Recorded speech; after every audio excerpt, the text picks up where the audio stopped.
অনেক সময় অনেক কারণবশত আমাদের মোবাইলে থাকা হোয়াটসঅ্যাপ অ্যাকাউন্টটাকে ডিলিট করার প্রয়োজন হয়। তো আজকের এই ভিডিওর মধ্যে আমি আপনাদেরকে দেখাবো আপনাদের মোবাইলে থাকা হোয়াটসঅ্যাপ অ্যাকাউন্টটাকে আপনারা কিভাবে খুব সহজে পার্মানেন্টলি ভাবে ডিলিট করবেন।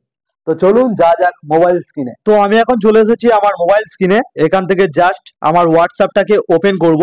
তো এখানে দেখুন আমার হোয়াটসঅ্যাপটা ওপেন হয়ে গিয়েছে এবং ওপর দিকে দেখুন তিনটে ডট রয়েছে। এই তিনটে ডটে জাস্ট ক্লিক করব। তো ক্লিক করার পর এখানে দেখুন নিচের দিকে একটি অপশন চলে এসেছে সেটিংস বলে। তো এবার এই সেটিংসে ক্লিক করব। তো সেটিংসে ক্লিক করার পরে আরেকটি প্রথমে অপশন রয়েছে দেখুন অ্যাকাউন্ট বলে। তো এই অ্যাকাউন্টে আমাদেরকে ক্লিক করতে হবে। তো ক্লিক করার পর এবার দেখুন নিচের দিকে একটি অপশন রয়েছে ডিলিট অ্যাকাউন্ট বলে।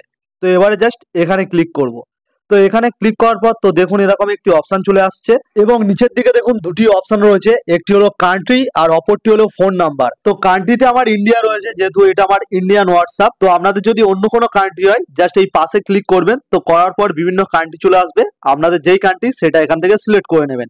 তো আমি এখান থেকে জাস্ট ব্যাক করে দিচ্ছি। এবারে নিচে ফোন নাম্বারে আপনি যেই হোয়াটসঅ্যাপ অ্যাকাউন্টটাকে ডিলিট করতে চান সেই নাম্বারটা এখানে দিয়ে দিতে হবে। তো আমি যেই হোয়াটসঅ্যাপটাকে ডিলিট করতে চাই তার নাম্বারটা এখানে আমি দিয়ে দিলাম। তো এবারে দেখুন নিচের দিকে একটি অপশন রয়েছে ডিলিট অ্যাকাউন্ট বলে। তো এবার যদি আপনারা এখানে ক্লিক করেন তো আপনাদের মোবাইলে এই নাম্বারে একটি ওটিপি আসবে। ওটিপিটা দিয়ে দিলে আপনাদের হোয়াটসঅ্যাপ অ্যাকাউন্টটা ডিলিট হয়ে যাবে। তো দেখলেন হোয়াটসঅ্যাপ অ্যাকাউন্ট কিভাবে ডিলিট করতে হয়। যদি ভিডিওটা হেল্পফুল হয় অবশ্যই একটি লাইক করে দেবেন আর এরকম ভিডিও পেতে আমার চ্যানেলটিকে সাবস্ক্রাইব করে রাখবেন।